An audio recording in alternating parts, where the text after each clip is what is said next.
Hey, what is up, everybody? This is Stevie Breach coming to you here today. I was able to check out the Bruno Sammartino documentary that was posted up on the WWE Network. I believe this was launched as something to watch live after Monday Night Raw, the Monday after Bruno Sammartino passed away.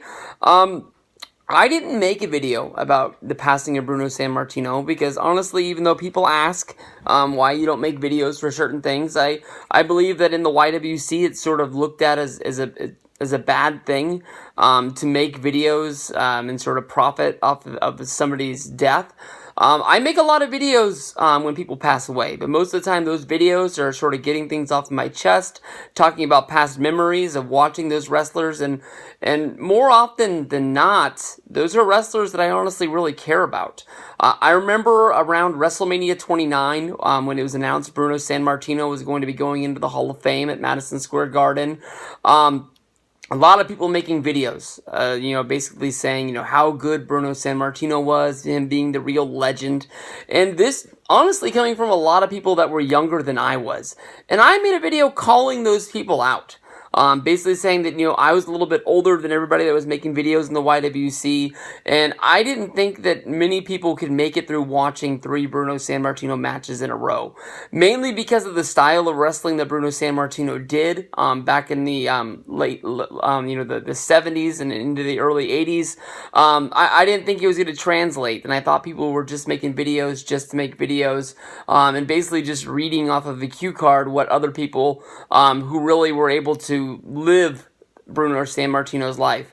That is the reason why I sat down to watch this documentary, because I just sort of wanted an update. I wanted to learn about what Bruno Sammartino was. As the documentary opened, basically it was them, telling the story about Bruno Sammartino, why he is the living legend, why he is possibly one of the biggest stars to ever wrestle for Vince McMahon, him, holding the championship in a very vital era, when basically they had the territory system, and Vince McMahon's father, Vince McMahon, was the leader of the New York market, which strapped in between Washington, D.C., and went all the way up to Bangor, Maine, holding a lot of pivotal cities, like Pittsburgh, as well as New York City. There was a lot of territory systems, and a lot of people sort of think of WWF as the one territory that became the giant territory that took over the United States. At the same time, you would have, the Crockett's, that would be wrestling down in the Carolinas. You would have, Deep South, down there, with the Von Erichs. I guess that wouldn't be Deep South, that'd be World Class. You'd have AWA, up in Minnesota, and, lots of, little territories along the way, like Memphis and things like that were really, carrying, and of course it was Vince's vision to sort of spread out and spread their wings. Bruno Sammartino's life, started, basically, hiding on top of a mountain during World War II, when basically Bruno Sammartino's father had already moved to the United States and he was getting a good job where he was going to be able to raise up enough money to send for his wife and kids to come over. But basically, because the Nazis were coming into town and was basically killing everyone in sight, Bruno Sammartino's mother took him and his brother up to the top of a mountain where they would live. It would take 2 days every time that Bruno Sammartino's mom would have to travel back into town to basically buy goods and bring them back for their sons. And he said it was cold on that mountaintop. A lot of that time was sitting there being hungry, waiting on mom to bring goods back and things like that. And it was a hard time to live twice. Bruno Sammartino's mother was caught. One time she was captured and actually taken to like a camp where she actually escaped from the Nazis. And the other time, she basically took a bullet in the shoulder, lugged her way up to the top of the mountain after losing all that blood, and was able to still take care of her sons. From there, once World War II had ended, he moved back to the United States, where basically he really took on becoming a weightlifter, getting the body built up. As a weightlifter and a bodybuilder, the people that you would think of as like legends of that sport, Arnold Schwarzenegger, really look up to Bruno Sammartino. Bruno, had been a few. Bruno Sammartino had been judges in a few of the contests that Arnold Schwarzenegger competed in as a kid, and that is the one reason why Arnold Schwarzenegger inducted Bruno Sammartino into the Hall of Fame at WrestleMania 29 as somebody that he really, really looked up to.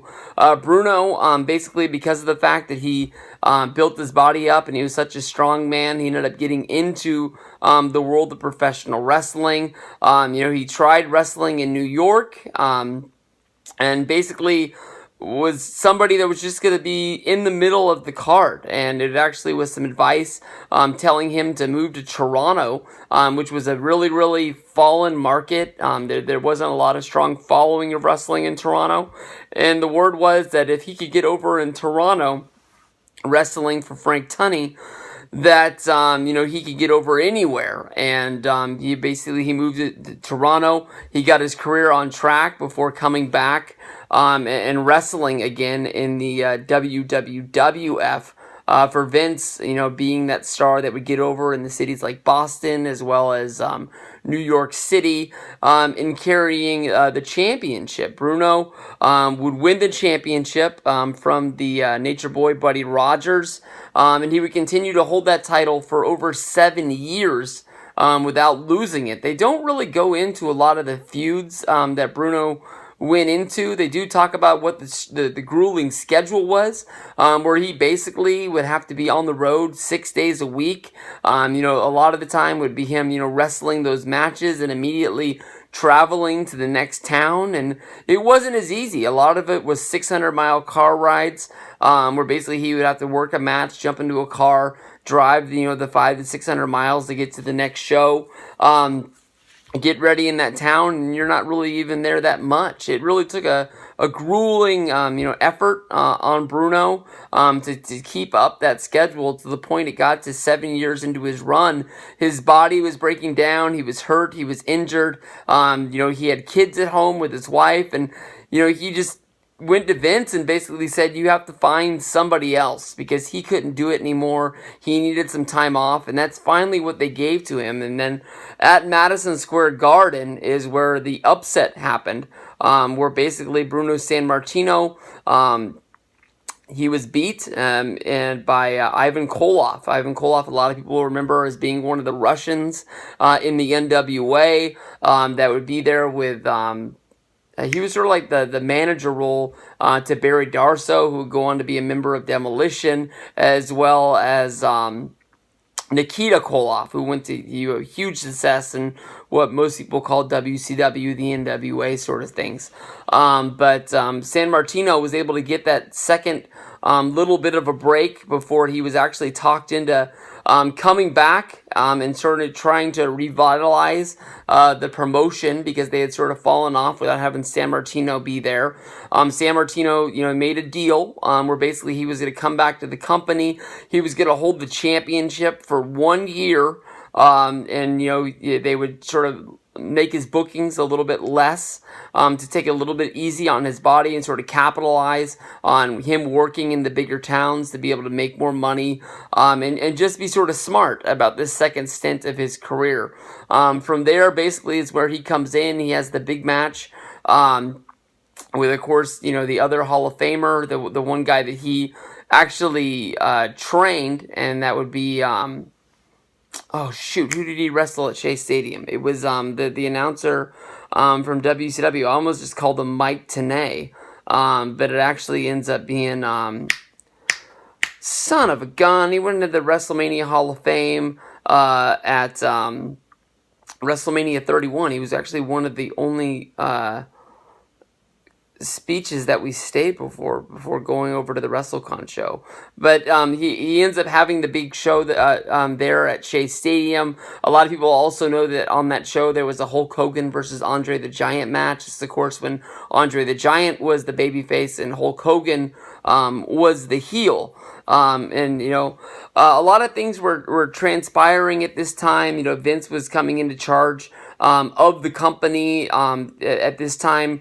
They basically just say that Sammartino got injured in a match with Stan Henson, where he got dropped in his neck. He actually broke his neck and was actually out of action for about 2 to 3 years. And he just took on a role. No, I just completely messed that up. Stan Henson body slammed him, and he landed on his neck. He broke the bone in his neck. He was actually able to get himself back into shape to be wrestling again in 2 to 3 months. But that time they were really, going down on his career. He would move into help announcing with Vince McMahon, and they say that he just fell out of love with wrestling because of how Vince was changing the product, and he just did not get along with it. Side note, on the side, I've also heard at the same time, you go back and you watch the old WrestleMania, the first WrestleMania, Bruno Sammartino, he actually is in his son's corner. His son wrestles a match on the show. WrestleMania 2, Bruno Sammartino wrestles in that Chicago portion of the show. He wrestles in the Battle Royal that ends up being won by Andre the Giant. They have a lot of hockey players and football players in that match, is what most people know, but Bruno's in there sort of as like a legend to get that WrestleMania payday. Doesn't really do anything big in there, but he gets his name on the screen. But I've heard a lot of things that basically Vince was using Bruno. Bruno was actually only in the business to try to get his son over. He actually didn't want to be a part of wrestling, and Bruno sort of felt like he was being used and being lied to about the push for his son, and he actually ended up leaving the company. In the actual documentary, they talk about the fact that Bruno leaves because he doesn't feel the direction of the company is that strong, especially with things that happened like later around 1998, 1999 with the Attitude Era, when Bruno would actually be speaking out largely against wrestling. But all things come full circle. Triple H basically tells the story that they had planned out WrestleMania 29 was going to be at MetLife Stadium in New Jersey. The Hall of Fame was going to be held at Madison Square Garden. And Triple H went to Vince and basically said that if we're going to be doing the Madison Square Garden Hall of Fame, we need to actually have the real Hall of Famer go in and ask for permission to go talk to Bruno. And Vince brushed it off like there's no way that Bruno's going to come back. But Triple H has this sort of thing where he's able to get in with guys and basically talk about him, and maybe he talks about the fact that he understands that Vince, can go, popping off at the lid every once in a while, maybe give his opinion a little too much, and he's one guy that has to deal with Vince every day as far as in the business as well as, at home in his family life, being married to Stephanie.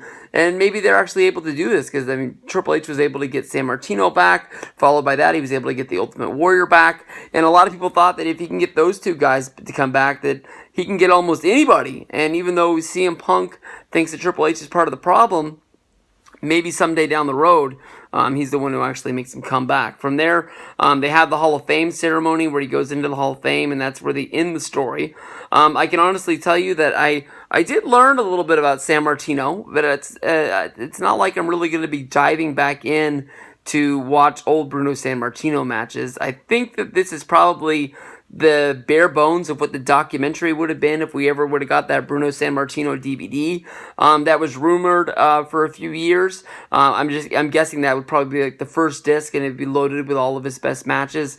I can honestly say that I'm sort of happy that that's not in my collection, because it'd be something that's sitting on the shelf a lot like the Andre the Giant DVD, that just those style of matches don't really connect with me, and even though they're on DVD, I feel like I have to have them in my collection to keep it up to date.